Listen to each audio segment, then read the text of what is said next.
Salam, hər vaxtınız xeyir olsun uşaqlar. Ümid edirəm ki, yaxşısınız. Başlayaq. Biraz gözlədim ki, hər kəs daxil olsun. Başlayaq. Bugünkü mövzumuzda trigonometrik funksiyalara əsas olaraq baxacağıq. Bir də əgər vaxtımız olarsa, vaxt qalarsa trigonometrik tənliklərdən də baxarıq. Belə. İndi mən açım ekranı, başlayaq.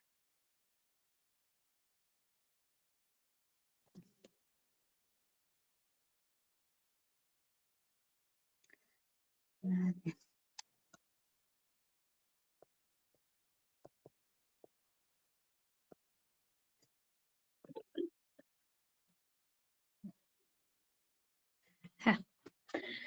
Deməli, trigonometrik funksiyalarda uşaqlar, mən sıfırdan da başlamaq istəyərdim ki, tez başlayaq, amma istəyirəm ki, birbaşa trigonometrik funksiyalardan ən vacib imtahana düşəcək şəkildə təkrarlarımızı edək. Yəni, ən çox vacib düşən hissələrdən danışaq. Gəlin, birinci trigonometrik funksiyada nəyi bilək? Bilirik ki, biz bucaqları normalda, məsəl üçün, bucaq necə işarə olunur? Alfa, düzdürmü? Məsələn, 30 dərəcə, 90 dərəcə və s. Yəni, bu formada bucaqları dərəcə ilə ölçürük. Başqa olaraq, məsəl üçün, necə eləyə bilərik? Radianla da ölçə bilirik. 1 radian 57 dərəcədir. 1 radian 57 dərəcədir. Burada da diqqətli olaq. Təxmini 57 götürürük. Yəni, biz bunu təxmini deyək. Sadə bir şeyləri, ümumiyyətlə elementar şeyləri deyək ki, İndi, bizə ən çox nə lazımdır? Bizdə dərəcəni radiana çevirmək. Bunları bilirik. Məsəl üçün, radian pi bölünsün 180. Göstərir, məsəl üçün, radian dərəcəyə çevir, dərəcəni radiana çevir deyəndə, məsələn, pi bölü 180. Məsələn, mən deyirəm ki, 60 dərəcəni çevirək. Çevirəndə nə etməliyik? 60-ı vurmalıyıq, pi bölünsün 180-ə. 180-dən 60 ixtisar gedir, pi bölünsün 3 qalır. Sonra tərsinə, məsəl üçün, 5 pi bölünsün 2-ni mən dərəcəyə çevirmək istəyirəmsə, 180 bölü pi'yə vurmalıyam. Pi'lər gedir. 182-yə 90, 95-ə 450 dərəcə olmuş olacaq. Sonra rüb bucaqlarından danışaq. Rüb bucaqları. Rüblərdən danışaq. Biz bilirik ki, koordinat sistemində 0 dərəcə, 90 dərəcə, 180, 270 və 360 dərəcədir. 0 ilə 90 dərəcə aralıqlar birinci rüb adlanır. Birinci rüb. 90 ilə 180 arası ikinci rüb. 180 ilə 270 arası isə üçüncü rüb olacaq. Dördüncü rüb isə 270-360 aralığıdır. Sonra, əgər biz istənilən bir dərəcəni neçənci rübdə yerləşdiyini bilmək istəyiriksə, 360 dərəcəyə bölmək lazımdır. Məsələn, mən 1280-i neçənci rübdə yerləşdiyini bilmək istəyirəmsə, 360-a bölməliyəm. Bölüb qalığı götürəcəm. İndi tam bölünürsə, deməli sıfırdadır. Bölməliyik. Bu belə. Sadə şeylərdir. Sonra bizim ən çox lazım olan düzbucaqlıda bizə ən çox lazım olan düzbucaqlıda sinüs, kosinüs, düzbucaqlı, üçbucaqlı, sinüs, kosinüs, tangens, kotangens. Məsələn, biz adicə keçən səfər funksiyalardan danışanda tangens alfanın düzbucaqlı üzərində nisbəti ilə tapılmasından istifadə etmişdik. Yəni, bizim bir çox, sadəcə trigonometriyada yox, bir çox suallarda bu lazımdır. Yəni, kimsə də qarışdırırsa, bax, buradan bilsin. Düzbucaqlı üçbucaq üzərində sinüs, kosinüs, tangens, kotangensin tərifi. Deməli, hər hansı bir alfa bucağını götürdüm. Burada olsun beta. C hipotenuz, A və B katetlər. Sinüs alfadan danışıramsa, sinüs alfa. Qarşıdakı katetin, alfanın qarşısındakı katetin hipotenuza nisbəti. Kosinüs alfa, alfaya bitişik katetin hipotenuza. Tangens alfa, bunlar elementar təməl bilgilərdir. Bunlar deməsəm olmaz. Qarşıdakı katetin bitişik katetə nisbəti. Sonra kotangens alfa isə B bölünsün A, yəni bitki katetin qarşıdakı katetə nisbəti olacaq. Deməli, İndi isə keçək trigonometrik funksiyaların qiymətlərindən danışaq. Uşaqlar, cədvəli əzbər bilməlisiniz. Mən həmişə tövsiyə edirəm, uşaqlara həmişə əl qaydasında öyrədirəm. Əl qaydasını indi burada çəkməyim düzgün deyil. Vaxt itkisidir mənə elə gəlir ki, kiməsə ehtiyac olarsa mənə şəxsən deyir, həmin əl qaydasını ataram. Trigonometriyada sinus, kosinus, tangens, kotangens alfanın cədvəllərini əzbərləyəndə çalışın birinci sinus, kosinusu əzbərləyin. Sinus, kosinusun qiymətlərini əzbərləyin. Daha sonra tangensdən kotangensin isə tangens nəyə bərabər? Tangens sinus alfa bölünsün kosinus alfadır. Kotangens isə kosinus alfa bölünsün sinus alfadır. Kosinus alfa bölünsün. Şimdi burada cümləni düzgün yazmadım. Kotangens. Silək. Kosinus alfa bölünsün sinus alfa ilə cədvəldəki qiymətləri əgər əzbər bilirsinizsə, sinusdan kosinusu, kotangensdən tangensdə ona uyğun tapa bilərsiniz. Yəni, hamısını birdən əzbərləsəniz başınız qarışar. Amma sinusun kosinusla, kosinusla sinusa nisbəti ilə bilsəniz daha yaxşı olar. Sonra biz keçək artıq funksiyalarımızı tək-tək xəstələrinə baxaq. Daha sonra da çevirmə düsturları, bir də əsas trigonometrik eynəklər, bunlar bizə lazımdır. Çünki buraxılışa ən çox əsas trigonometrik eynəklər, bir də vacib düsturlar var ki, onlar hansı daha çox düşəcəksə, onun üzərində danışaq. Belə. Keçək. Y bərabərdir sinus x funksiyası. Əlbəttə ki, vaxtımız olardısa, yəni sıfırdan başlasaydı var uşaqlar. Yəni mən bu mövzunu daha belə sıfırdan başlayıb da deyə bilərdim. Sadəcə bizim 11-ci sinif imtahanımıza bir həftə qaldı. Gələn bu vaxtı artıq, gələn həftə bu vaxtı artıq imtahandan çıxmış olacaqsınız. Yəni bu bir həftə ərzində biz əlimizdən gəldiyi qədər təkrar etmiş olaq və sizə də xeyri dəyilsin. Sonra sinus x funksiyasına başlayaq.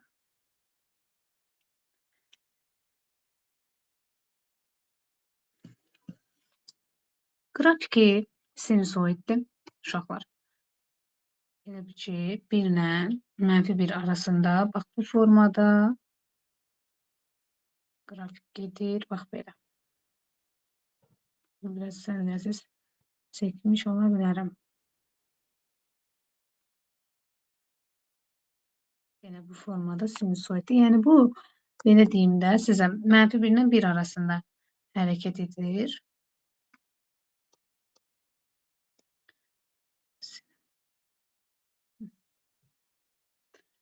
Düzəliş eləyim.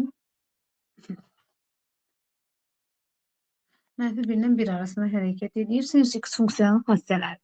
Deməli, xassələrində birinci nəyi bilək? Sinus alfa tək funksiyadır. Təkdir.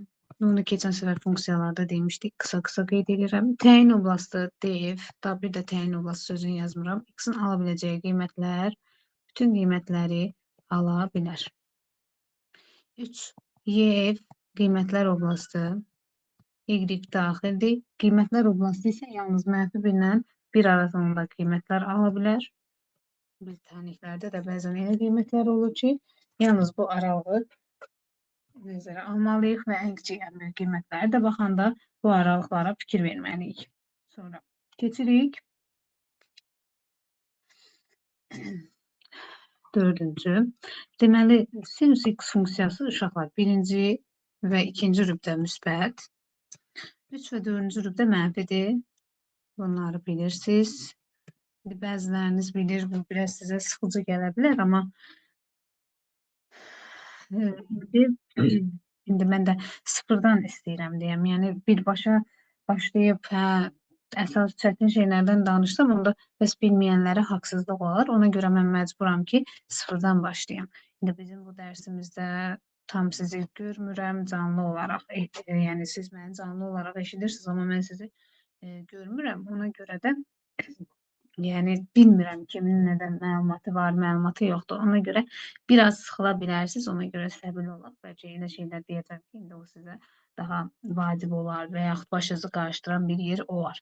Deməli, biz desək hansı rüblərdən müsbət qiymət alır? Birinci, ikinci rüblərdən müsbət, üçüncü, dördüncü rüblərdən mənfi qiymətlər alır. Beşincidə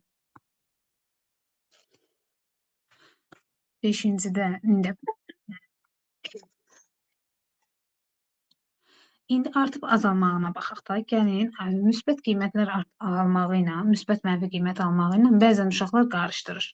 Düşünürlər ki, yəqin ki, elə birinci, ikinci rübdə artır, üçüncü, dördüncü rübdə azalır. Uşaqlar, xeyr, birinci rübdə artır,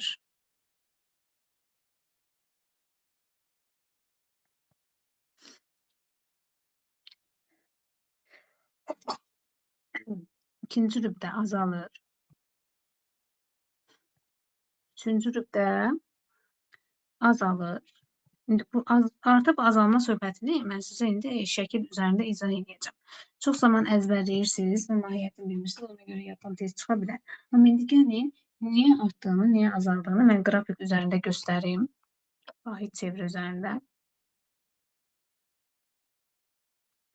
Deməli, uşaqlar, baxın, birinci rübdə müsbətdir, hərəkət istiqamətində bu formada sıfırdan başlayır.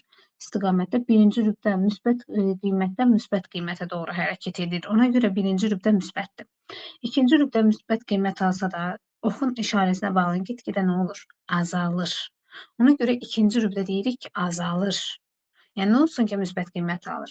Üçüncü rübdə də mənfidən mənfiyə doğru hərəkət edir. Ona görə üçüncü rübdə azalır. Dördüncü rübdə mənfi olsa belə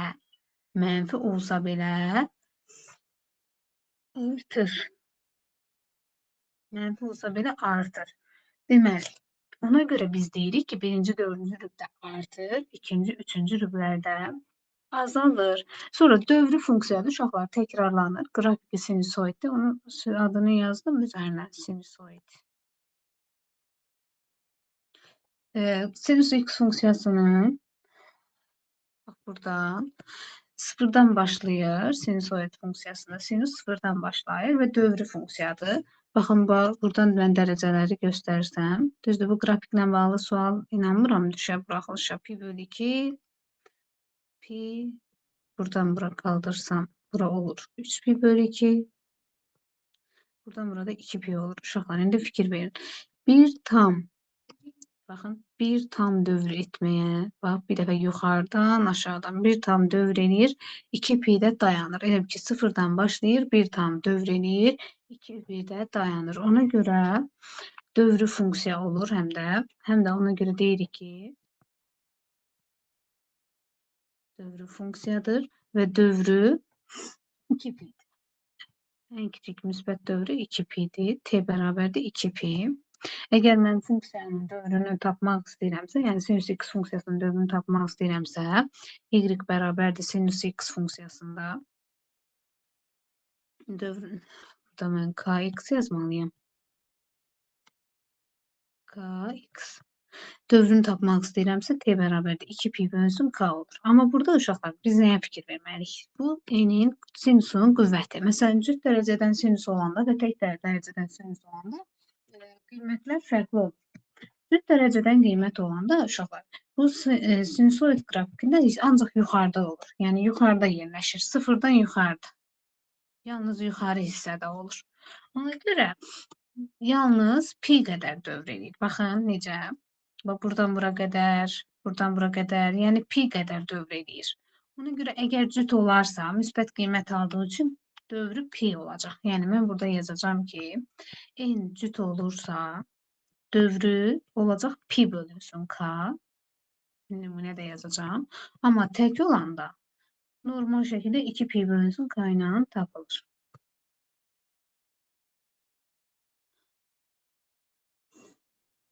Bu da belə.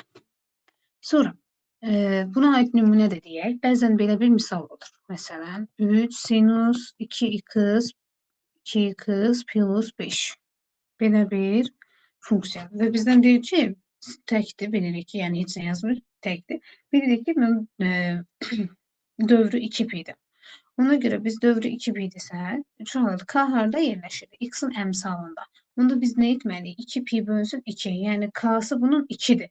Buradaki 3 bize lazım değil, 5 bize lazım değil. Yani ona göre o 3'e, 5'e, 2x plus 5'e baxmıram. Yalnızca x'in əmsalına baxıram. Yəni bu funksiyanın dövrü pi olacaq. Cüt dərəcədən olsaydı, məsələn, sinüs kvadratı x 3x ne olacak dövrü? Olacak pi bölünsün 3. Yani biz bunu dedim. Bak bu dövr meselesini uşaqlar kosinüsə da aid edeyim. Çünkü kosinüsə da eyni bu söhbəti aparacağıq. Cüt olanda pi böl k, tek olanda 2 pi böl k olmuş olacaq. Eyni şəkildə də yenə x-in əmsalına baxmalı olacaq. Sinüsdə başqa ən kiçik, ən böyük qiyməti, ən kiçik qiyməti bilirik ki, -1, ən böyük qiyməti 1'dir. Yani bizim funksiyanın ən kiçik, ən böyük qiymətini deyirəm, -1'nin 1 qiyməti var. Lakin orada bazı məqamlar var. Yenə təkliyi və cütlüyü. Sinus n-ci dərəcədən x-da n tək olarsa, deyəcək ki, məsələn, ən kiçik qiyməti -1, ən böyük qiyməti 1. Ama en cüt olarsa en küçük kıymeti 0, en büyük kıymeti ise 1. Şimdi ben kosinüsleri izah edəndə onsuz da diyeceğim ama burada ben neye demeliyim?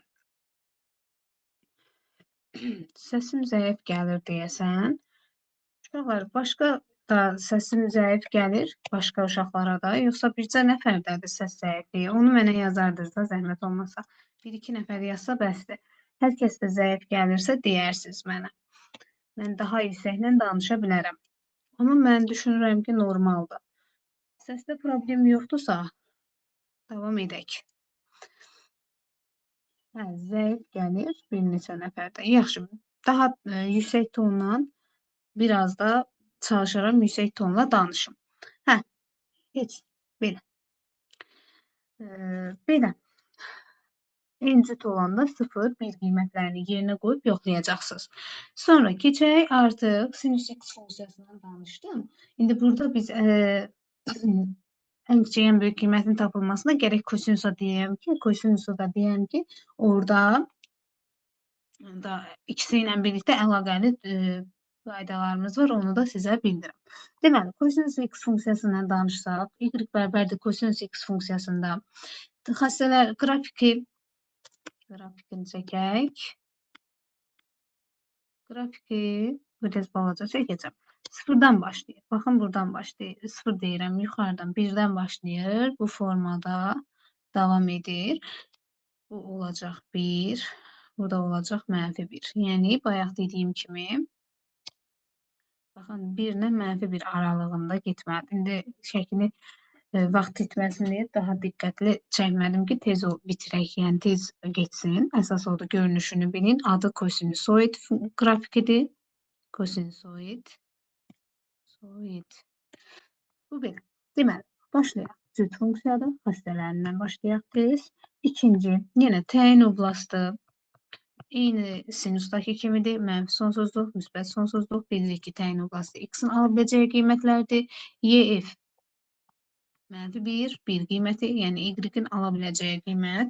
-1, 1 qiyməti olacaq. Sonra dördüncü, indi artıb azalmasından danışaq. Uşaqlar, həmən müsbət qiymət, mənfi qiymət almağından danışaq. Deməli, kosinus birinci və dördüncü rüblərdə müsbət qiymət alır. İkinci və üçüncü rüblərdə mənfi qiymət alır. Mənfi olur. Artıb azalmasına fikir versək, onu qrafik üzərində göstərməliyik. Biraz buna. Deməli, birinci rübdə müsbətdir. Birinci bir rübdə müsbət olsa belə istiqamət olaraq mənfiyə doğru keçdiyi üçün birinci rübdə azalır. Yenə deyirəm uşaqlar, müsbət olanda artmır. Birinci rübdə artmır. Müsbət olur. Get-gedə hərəkət etdikcə azalır. Daha sonra birinci rübdən ikinci rübdəyə hərəkət edir. Bu formada yenə mənfiyə doğru hərəkət etdiyi üçün ikinci rübdədə azalır. Sonra üçüncü rübdə isə uşaqlar, deməli müsbətdən get-gedə mənfiyə doğru hərəkət etdiyi üçün artaraq hərəkət edir. Ona görə üçüncü rübdə olur artır. Dördüncü rübdə olur artır. Bax belə. Yəni bu artma, azalma söhbətini bu formada mahiyyətini başa düşsəniz, artıq əzbərləməyə ehtiyac olmayacaq. Sonra yenə dövrü funksiyadır, bayaqki kimi dövrü 2pi-dir. Dövrüdür. Yəni baxın, 0 elə bir ki burada, sonra bura gəlir. Pi bölü 2, bax bu hissə pi bölü 2. Sonra bax buradan bura qədər pi-dir. Bura 3pi bölü 2'dir. Bir tam dövr eləyəndə də baxın burada başladı, burada bitdi. Bu da 2pi. Yəni bir tam dövr etdi. Baxın burada bir tam dövr elədi. Bayaqki kimi başladığı yerdə bitirdi. 2pi qədər dövr elədi. Yenə burada eyni şəkildə əgər n tək olarsa dövrü 2pi olacaq və 2pi bölü k ilə tapılacaq. N cüt olarsa 2pi bölünsün k ilə tapacağıq. Bu da belə.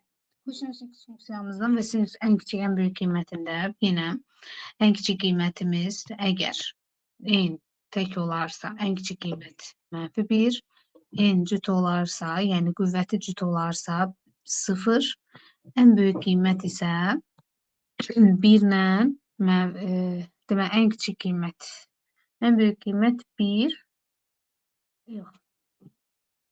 Hər ikisində ən böyük qiymət elə 1 olacaq. Heç bir fərq yoxdur. Hə, bu da belə. İndi bəzən isə bu formada suallar olur. A sinus x üstə gələk, B kosinus x funksiyasının ən kiçik, ən böyük qiymətini istəyir. Bu zamanda uşaqlar ikisinə də aid olanı seçirik. Yəni kök altında plus minus, kök altında a kvadratı plus b kvadratı ilə tapılır. Yəni ən kiçik qiyməti mənfisi ilə, ən böyük qiyməti müsbəti ilə olacaq. Yəni belə də deyə bilərik də biz y, y funksiyanın ala biləcəyi qiymətlərdir. Onda bu olacaq mənfi kök altda a kvadratı üstə gəlsin b kvadratı. Bir də biri budur, biri bu qiymətdir. Bir də müsbət a kvadratı plus b kvadratı olmuş olacaq. Sonra bir də bəzən elə suallar olur ki, məsələn, orada qiymətləri yerinə qoyub rahatlıqla ən kiçik, ən böyük qiymət tapa bilmirik. Bu zamanda biz çalışmalıyıq ki, yəni ifadəni sadələşdirək, sinusun, kosinusun, tangensin, kotangensin xassələrindən istifadə edərək ifadələri sadələşdirək. Sonra keçək tangens x funksiyasına. Bu tangens x və kotangens x funksiyalarından çox da yəni xassə olaraq yoxdur. İndi ümumi hamısına aid olan qaydalarda biraz vaxtımız gedə bilər. Tangens x funksiyasında bir tək funksiyadır. Qrafikini çəkək göstərək. Koordinat başlanğıcına nəzərən simmetrik olan bir funksiyadır. Y, x. Burada 0. Belə bir şəkildə göstəreyim. Baxın, belə gəlir. Bu formada. Belə göstərək. Qrafikdə də belə, yəni vacib deyə, əlbəttə ki, bütün mövzularımız bizə vacib deyil. Mən mövzunun vacibliyinə görə demirəm bu sözü. Hamısını bilmək əlbəttə ki, bizə çox vacibdir. Lakin buraxılışa artıq az qalıb. Yəni sizi elə qorxutmamaq adına bu cümlələr deyirəm ki, bu qədər də yəni özünüzü sıxacaq şəkildə bir qayda deyil. Belə bir şəkil olacaq. Buradan da baxın, belə bir şəkil olacaq. Belə bir təkrarlanma var. Yəni belə bir qaydadır. İndi və dövrü də bu formadadır. Yəni bura 0, bura pi bölü 2, sonra pi, buradan bura pi, buradan burada 3 pi bölü 2 olmuş olacaq. Qrafiki bax bu formadadır. Yenə deyirəm, qrafik elə də önəmli deyil. İkinci, təyin oblasti və qiymətlər oblasti hər zaman bütün qiymətləri alır. Və bəzən biz sadəcə fikir verməliyik ki, burada bəzən axı tangens sinus bölü kosinusdur. Sinus bölü kosinus olduğu üçün bəzi qiymətləri ala bilməz. Yəni ala bilməyəcəyi qiymətlər var. Çünki məsəl üçün tangens sinus bölü kosinusdur. Kosinusun 0 aldığı qiymətləri tangens ala bilməz. Ona görə də, yəni x ala bilməz. Ona görə qoyun bunu biraz əvvəldən buradan deyil. Df, yəni x-in ala biləcəyi qiymətlər olmalıdır. Mənfi pi bölü 2 üstə gələk pi k. Bir də pi bölü 2 üstə gələk pi k şəklində olacaq. Amma y-in ala biləcəyi, yəni qiymətlər isə olacaq mənfi sonsuzluq, müsbət sonsuzluq. Sonra dövrü funksiyadır. T pi'yə bərabərdir. Yəni burada başqa təklik və cütlük yoxdur. Dördüncü həmişə artan funksiyadır. Həmişə artır. Beşinci, birinci və üçüncü rüblərdə həmişə müsbətdir. İkinci və dördüncü rüblərdə isə həmişə mənfi qiymət alır. Bu da sizin tangens x funksiyanız. Keçək. Yəni rüblərdə göstərsə uşaqlar. Birinci və üçüncü rüblərdə müsbət, 2 və 4-də mənfi qiymətlər alacaq. Bunu da belə formada göstərə bilərik. Sonra y bərabərdir kotangens x. Biraz da buradan məlumat verək. Keçək vacib hissələrə, vacib lazım olan, təkrarlanma ehtiyac olunan hissələrə. Kotangens x funksiyasında yenə eyni. Demək olar ki, tangensin tərsidir. Kotangens x tangensin tərsidir. Yəni bir bölsün tangens x kotangens x-a bərabərdir. Və tangensin indi əsas eynəklərimizdə danışacaqdır. Tangensin kotangensin hasili 1 verir. İndi grafikini də indi biraz kiçik formada çəkəcəm. Baxın bu formadadır.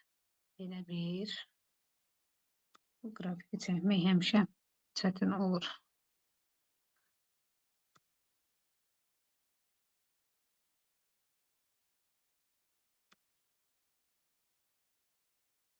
Belə bir şey. Belə bir şey. Yəni kotangensin tangensin tərsi.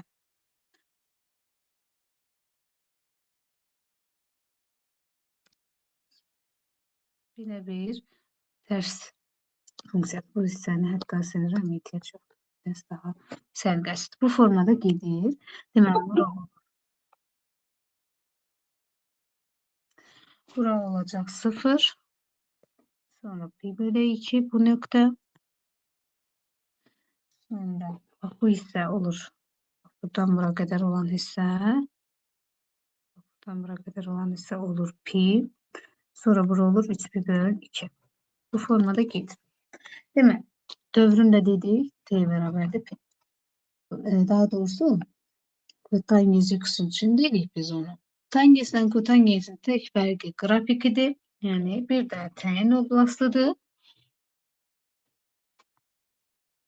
Yəni, xəstələrini deyək. Təyin oblastı, bu da kotangensdən kosinus bölü sinusdur. Yəni, sinusun 0 aldığı qiymətləri ala bilməz. Sinus da 0-da və 180-də alır. Ona görə də kotangens x-in təyin oblastına biz baxanda yazmalıyıq pi k. Bir də pi üstə gələk pi k. Yəni 180 dərəcə ilə təkrarlanmasını ala bilməz. Qiymətlər oblasti, yəni YF. Bu da bayaq kimi mənfi sonsuzluq, müsbət sonsuzluq bütün qiymətləri ala bilər. Dövrü yenə t bərabərdir pi-dir. Tək fərqi həmişə azalandır.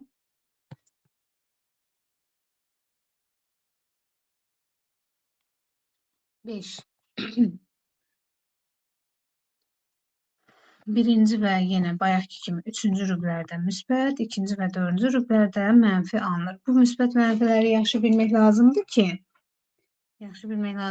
biz növbəti hissələrdə bax bunları nəzərə ala bilək. Bu da bizim ən vacib olan hissələrdən, yəni ümumi xəssələrdən təkrarımız. İndi keçək uşaqlara, ən vacib olan nədir? Ən vacib olan çevirmə düsturlarıdır, bir də əsas eyniliklərdir. Gəlin birinci çevirmə düsturlarından danışaq. Bəzən elə dərəcələr olur ki, biz onun rahatlıqla cədvəldən qiymətlərini tapa bilmirik. Ona görə çevirmədən istifadə edirik və çox zaman bunu istifadə edirik. Deməli, y bərabər çevirmə düsturlarımız bu formadadır. Pi üstə gələk alfa və ya 2pi üstə gələk alfa, plus minus alfa. Bunu bu formadadır. 180 plus alfa, plus minus və ya 360 plus minus alfa şəklində göstəririk. Bu zaman bu çevirmədən istifadə edəndə ad dəyişmir. Belə də yazıram, sonra nümunə ilə daha yaxşı deyəcəm.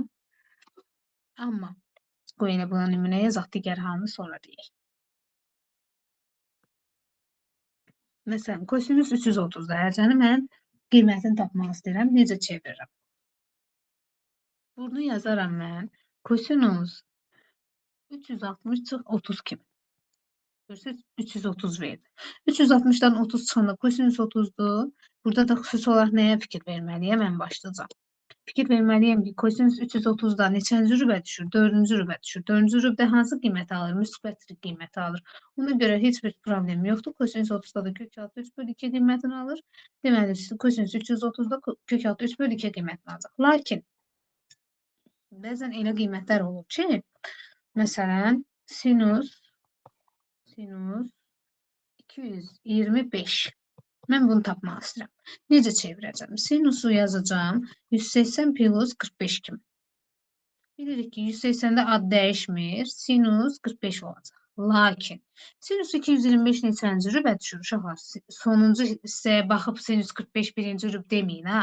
Əvvəlki hissədən baxmaq lazımdır. Sinus 225 üçüncü rübə düşdüyü üçün mənfidir. Ona görə qarşısına mənfi gələcək və sinus 45'də də mənfi kök altı 2 böl 2 qiymətini almış olacaq.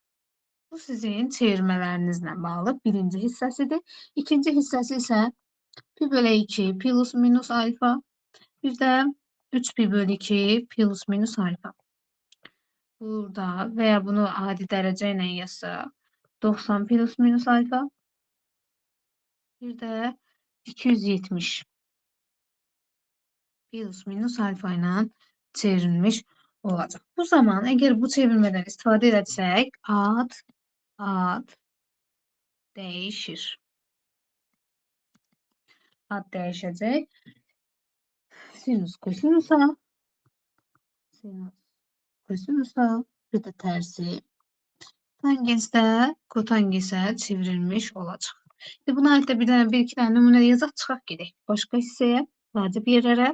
Deməli, sinus məsələn, bayaqki kimi mən 225'i yazmaq istəyirəm. Bunu necə yazaram? Bunu yazaram sinus 270 çıxılsın 45. 270'də ad dəyişir, olur kosinus 45. Və sinus 225'də yenə 3-cü rübə düşdüyü üçün mənfidir deyə qarşısına mənfi gəlir. Kosinusun qiymətinə görə yox, sinusun dərəcəsində sinus harda dayandığına görə işarəsi dəyişir. Bu da yenə mənfi kök altı 2 bölü 2 qiymətini almış olacaq. Başqa bir məsələ üçün tangenslə bağlı deyək bu səfərdə. Məsələn, tangens neçə olsun? Məsələn, 120. Tangens 120 olsun. Mən bunu necə yazarım? Tangens 90 plus 30 yazaram. Çevirərəm. 120 verəcək yenə. Və burada da olur tangens 30. Tangens 30'da da tangens deyirəm, ad dəyişmə söhbəti var. Tangens yazıram təzədən. Kotangens 30. Yəni tangens kotangensə çevrilir. Kotangens 30'da da hansı qiyməti verir? Deməli, kosinus 30 bölü sinus 30, yəni kök altda 3 qiymətini vermiş olacaq. Kotangens 30'da. Deməli. Kök altda 3 qiymətini almış olur. İndi fikir verin. Tangens 120'də mənfidir ya müsbət? Tangens 120'də ikinci rübə düşdüyü üçün əlbəttə ki mənfidir. Ona görə qarşısına nə gəlməlidir? Mənfi gəlməlidir. Bu da belə. Çevirmə düsturlarımızdan bu qədər. Keçək biz əsas trigonometrik yeniliklər və buraxılışa demək olar ki, əsas trigonometrikdən daha çox düşür. Nəinki toplama düsturları, nəinki bu hasilin cəmi, cəmin hasilə çevirmə. Yəni %80 deyim ki, əsas eyniliklər düşür. %20 qism isə digərləri düşə bilər.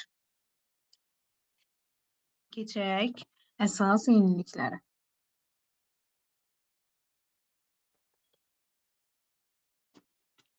Əsas eyniliklərə görə ən birinci, ən məşhur olan, bunu yazmasam da bilirsiniz. Sinüs kvadratı x üstə ilə kosinüs kvadratı x hər zaman 1-ə bərabərdir.